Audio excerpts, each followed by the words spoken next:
YouTube que du massacre d'une population. Du coup, on va essayer de comprendre pourquoi la communauté internationale ne fait presque rien pour la RDC. Peut-être, parce que les Congolais sont loin, on sait pas.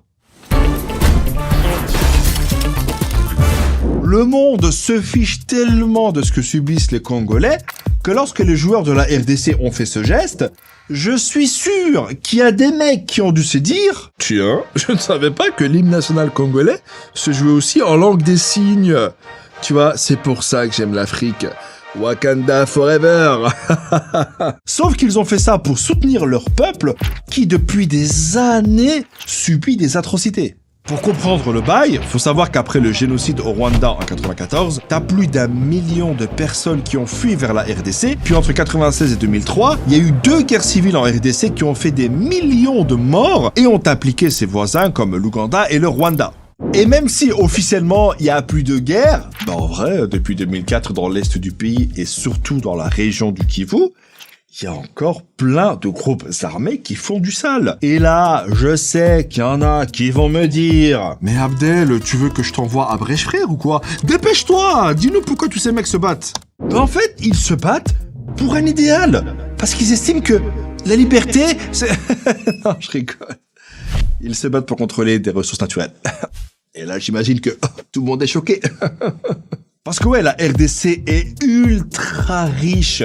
Et pour vous donner une idée de l'importance de la RDC dans notre monde, si demain elle ferme ses portes, faudra apprendre à faire du feu.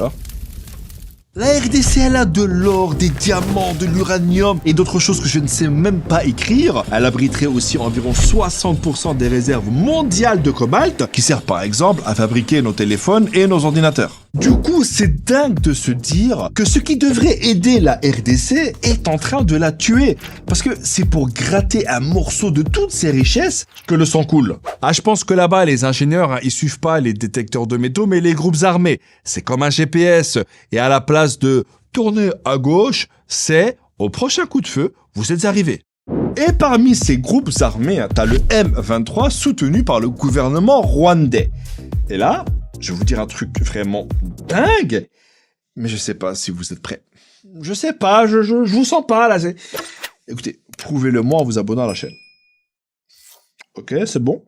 Vous êtes prêts? Écoutez bien. Il y a un tiers du coltan mondial qui passe par le Rwanda, et le Rwanda, qui ne possède pratiquement pas de coltan, contrairement à ce que dit Kagame, est devenu, en quelques années, le premier exportateur de coltan au monde. Je sais pas si t'imagines, c'est comme si demain je te disais que le plus gros vendeur de sacs Louis Vuitton, c'est pas Bernard Arnault, c'est Mohamed Eni. Il y avait l'appropriation culturelle, et maintenant on a l'appropriation économique. Et le pire, c'est que tout le monde est au courant, et personne ne fait rien. Alors non, il y a quand même eu des accords de paix et des résolutions des Nations Unies, et il y a aussi des casques bleus qui sont sur place depuis 25 ans. Mais maintenant, on leur a dit d'aller voir ailleurs si j'y suis. Je sais pas si t'imagines, 25 ans. Les mecs, ils ont dû être aussi efficaces qu'une paire de chaussettes blanches avec un costume noir. Bon, on va mettre en place un programme ultra précis pour lutter contre ces massacres. Premièrement, les 5 premières années, on va commander l'imprimante.